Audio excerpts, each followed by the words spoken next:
അപ്പോൾ ഇത് കുറേ ക്യാൻഡീസാണ്. ഇത് ഞങ്ങൾ വാൾമാർട്ടിൽ നിന്ന് വാങ്ങിച്ചതാ. ഇത് ഗംസും അങ്ങനെ പലതരം മിഠായികൾ, ചോക്ലേറ്റ് ഒന്നുമില്ല. പിന്നെ ഇത് വാട്ടർ ബലൂണാണേ. ഇത് ഞാൻ ഓർഡർ ചെയ്തതാ. പിന്നെ ഇതും ഓർഡർ ചെയ്ത ഇങ്ങനെ സ്റ്റാമ്പ് പോലെ ആനിമൽസിൻ്റെ കുട്ടികൾക്ക് ഇങ്ങനെ കയ്യിൽ ഇങ്ങനെ ഇങ്ങനെ ടെമ്പററി ടാറ്റൂ ടൈപ്പ്.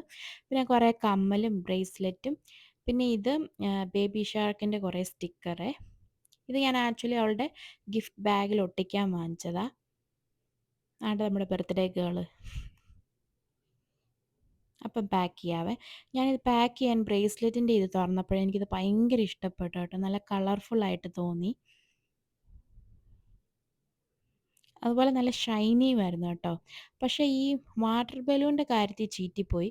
കാരണം എന്നാന്ന് ചോദിച്ചാൽ ഞാൻ ഓർത്തത് പലതായിട്ടാണ് ഇരിക്കുന്നത്. അപ്പം നമുക്ക് പല ഗിഫ്റ്റ് ബാഗിൽ ഇടാമെന്ന്. പക്ഷേ ഇത് ഒരെണ്ണമാ. അതുകൊണ്ട് ഹസ്ബൻഡ് പറഞ്ഞു നാളെയും കൂടെ ടൈമുണ്ട്. അപ്പം നമുക്ക് നാളെ പുറത്ത് പോയി വേറെ എന്തെങ്കിലും ഗിഫ്റ്റും കൂടെ ഗിഫ്റ്റ് ബാഗിൽ ആഡ് ചെയ്യാമെന്ന് വെച്ചു.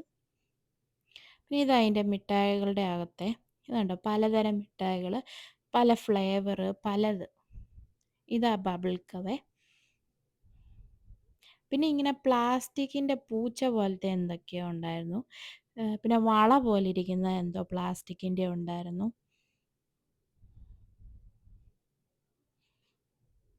ഈ നാട്ടിലെ ഇങ്ങനെ ജീരക മിഠായി ടൈപ്പ് പോലത്തെ ഉണ്ടായിരുന്നു. അതെ, ഇതിനകത്ത്. അത് കണ്ടപ്പോഴേ എനിക്ക് അങ്ങനെ തോന്നി. ജീരക മിഠായി പോലെ തോന്നി. പക്ഷെ അത് എനിക്ക് തോന്നുന്നില്ല അത് ജീരക മിഠായിയാന്ന്. അപ്പോൾ ഇതാണ് ഫൈനൽ ലുക്ക്. ഞാൻ സ്റ്റിക്കറൊക്കെ ഒട്ടിച്ചു. കാരണം എന്നാ വെച്ചാൽ ഇവളുടെ ബർത്ത്ഡേ തീം ബേബി ഷാർക്കാണ്. അതുകൊണ്ടാണ് ഞാൻ നമ്മുടെ ഗസ്റ്റിന് കൊടുക്കാൻ വെച്ചേക്കുന്ന ബാഗിലൊക്കെ ഇങ്ങനെ ഒട്ടിച്ചത്.